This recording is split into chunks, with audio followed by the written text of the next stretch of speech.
था। भोपाल नगर निगम ने इंदिरा प्रियदर्शनी कॉलेज पे आरिफ मसूद के 4 अवैध निर्माण को तोड़ दिया है। कुछ दिन पहले ही विधायक के खिलाफ केस भी दर्ज किया गया था। बिल्डिंग गिराए जाने के बाद कांग्रेस विधायक आरिफ मसूद के समर्थक मौके पर पहुंचे। समर्थकों ने जबरदस्त हंगामा किया है। आरिफ मसूद के समर्थकों ने अतिक्रमण की कार्रवाई के खिलाफ नारेबाजी भी की है। समर्थकों ने सरकार पर सवाल उठाए। आरिफ खान ने इंदिरा प्रियदर्शनी कॉलेज में बिल्डिंग गिराए जाने का विरोध दर्ज करवाया है। कहा कि प्रदर्शन शांतिपूर्ण तरीके से था। बीजेपी सरकार दमन और डराने का काम कर रही है। आरिफ खान बोले कि सरकार बदले की कार्रवाई कर रही है। बच्चों को अगर खुले मैदान में भी पढ़ाना पड़े हम पढ़ाएंगे जरूर। शांति का प्रोटेस्ट था। 25,000 लोग जमा हुए और मैंने कभी किसी के धर्म के बारे में बुरा नहीं बोला। मेरे धर्म के बारे में जब बुरा बोला गया तो उसका रिएक्ट करने का संवैधानिक मुझे अधिकार है। मैं लोगों से कहूंगा कि ये सरकार दमन और डराने का काम कर रही है। हम लोकतंत्र और संविधान में विश्वास करने वाले लोग हैं। घबरा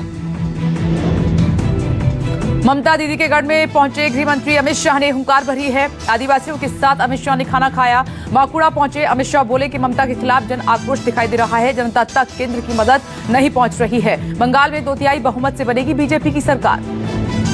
सरकार के प्रति भयंकर जन आक्रोश दिखाई पड़ता है। मोदी सरकार ने भेजी हुई सारी सुविधाएं, मदद और बंगाल के लोगों को अपना जीवन धोरण सुधारने के लिए जिस प्रकार का आश्वासन भारत सरकार ने दिया है वो लोगों तक नहीं पहुंच रहा है।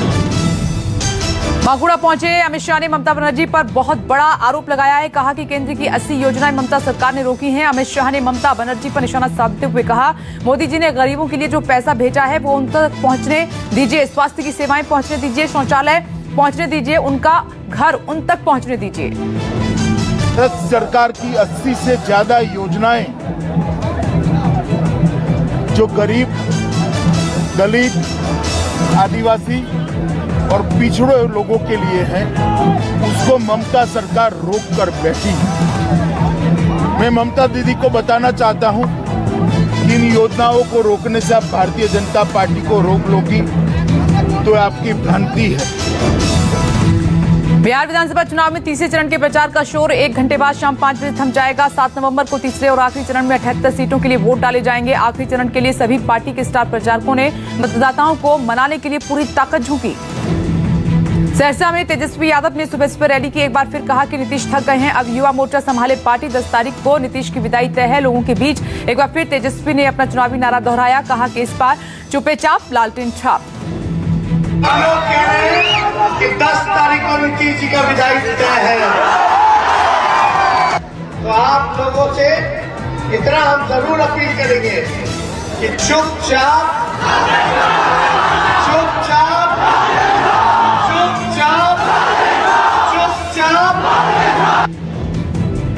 वहीं चिराग पासवान ने भी प्रेस कॉन्फ्रेंस की। कहा कि पहले नीतीश पीएम को कोसते नहीं थकते थे और आज पीएम के मंच पर नतमस्तक होते हैं। चिराग पासवान बोले नीतीश कुमार अपनी कुर्सी बचाने के लिए कुछ भी कर सकते हैं।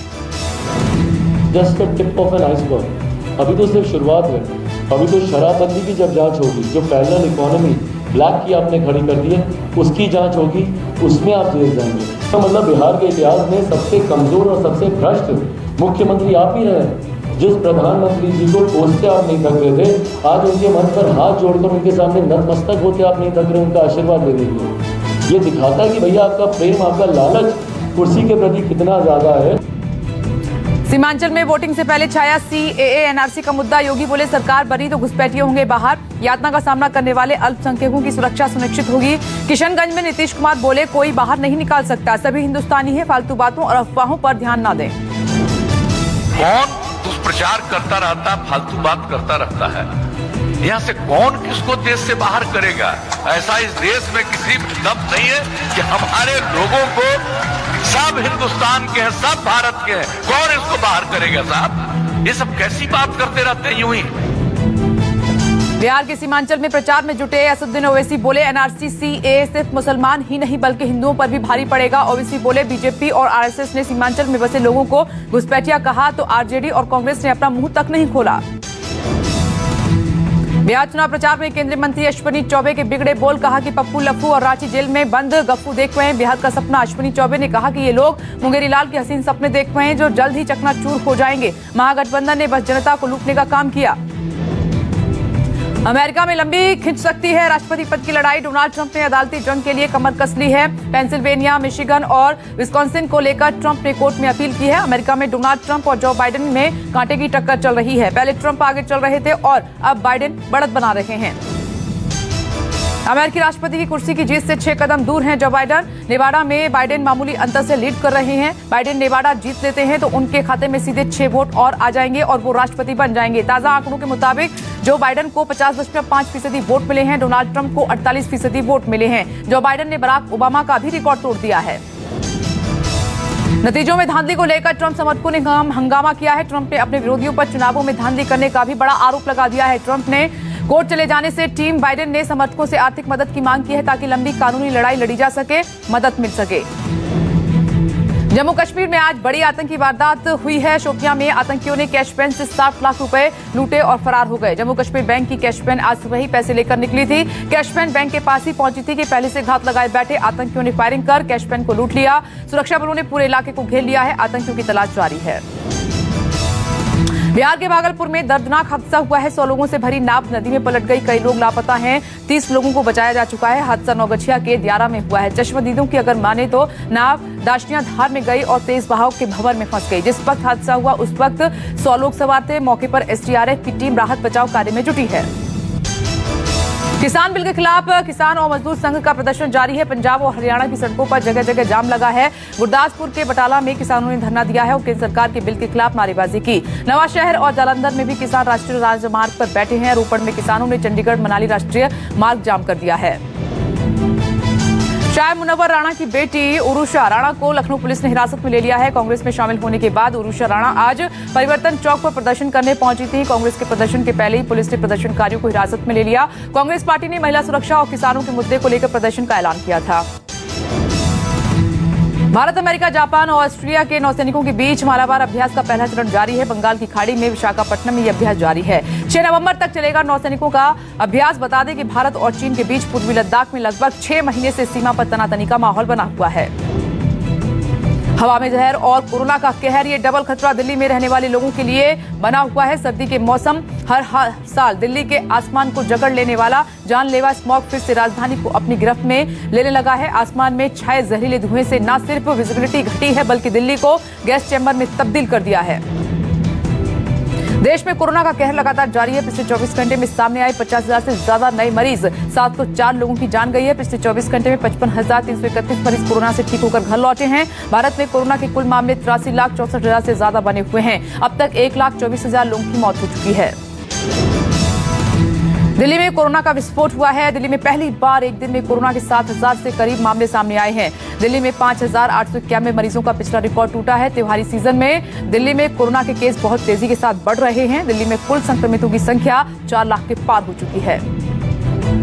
दिल्ली में कोरोना की तीसरी लहर को देखते हुए दिल्ली के सीएम अरविंद केजरीवाल ने आज हाई लेवल बैठक बुलाई है। मीटिंग में आईसीयू बेड, वेंटिलेटर और बेड पर चर्चा की जाएगी। हाल ही में कोरोना मामले बढ़ने के बाद कई अस्पतालों में वेंटिलेटर की कमी देखी गई।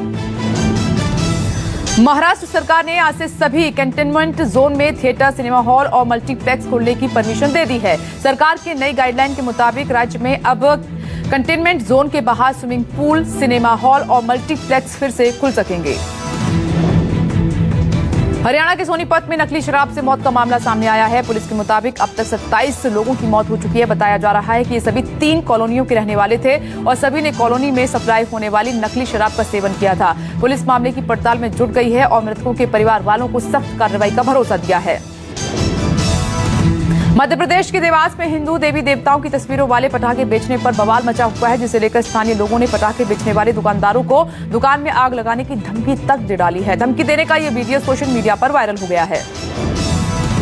करतारपुर गुरुद्वारे को लेकर पाकिस्तान की एक नई चाल सामने आई है। करतारपुर गुरुद्वारे के रखरखाव का काम पाकिस्तान सिख गुरुद्वारा प्रबंधक कमेटी से छीनकर एक नए संस्थान को सौंप दिया गया है। पाकिस्तान की इमरान सरकार ने गुरुद्वारे के रखरखाव की जिम्मेदारी अब ईटीपीवी यानी कि इवैक्यू ट्रस्ट प्रॉपर्टी बोर्ड को दे दिया है। इस बोर्ड की प्रोजेक्ट मैनेजमेंट यूनिट में 9 सदस्य हैं, लेकिन चिंता की बात इसमें यह है कि इसमें एक भी सिख समुदाय से सदस्य नहीं है। प्लेऑफ राउंड में पहले क्वालिफायर 1 मैच में मुंबई और दिल्ली होंगे आमने सामने। जीत हासिल करने वाली टीम सीधे 10 नवंबर को होने वाले फाइनल में जगह बना लेगी। हारने वाली टीम को दूसरे क्वालिफायर के रूप में फाइनल में पहुंचने का एक और मौका मिलेगा। बांग्लादेश के हफन मौला शाकिब अल हसन की फिर से वापसी। शाकिब अपने साथी खिलाड़ियों के हर सवाल का जवाब देने के लिए भी तैयार है। पिछले साल 29 अक्टूबर को आईसीसी की भ्रष्टाचार निरोधक इकाई ने 2 साल का प्रतिबंध लगा दिया था।